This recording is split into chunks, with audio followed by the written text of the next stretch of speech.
మీకు సమాధానము కలుగునుగాక. యోహాను సువార్త 20 అధ్యాయము 19 యేసు ప్రభు సమాధానాధిపతి. ఆయన ఎక్కడ ఉంటే అక్కడ సమాధానమే ఉంటుంది.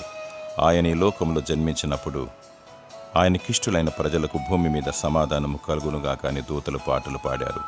మరియు మట్టలాదివారం రోజు జనులంతా యేసు రాజుకు జయం, సర్వోన్నతమైన స్థలములలో దేవునికి మహిమ, పరలోకంలో సమాధానము కలుగునుగాక అని పాటలు పాడారు. దూతలేమో భూమి మీద సమాధానం అన్నారు, మరియు జనులంతా పరలోకములు అన్నారు. ఆయన తండ్రి కుడిపార్శ్వను కూర్చొని విజ్ఞాపన చేయాలి. భూమిపైన మనం ఒంటరిగా ఉండకుండా ఆదరణకర్తను అనగా పరిశుద్ధాత్మని మనకు అనుగ్రహించాడు. తండ్రి, కుమార, పరిశుద్ధాత్ముడు ఒక్కడే.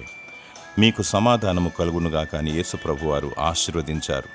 నీకు సమాధానము కావాలంటే యేసయ్యతో సహవాసం చెయ్యి. దుష్టుడు పారిపోతాడు. ఆయనను హృదయంలో చేర్చుకో, నీకు సమాధానము లభిస్తుంది. తన నిత్య సమాధానము దేవుడు నీకు దయచేయునుగాక. ఆమేన్.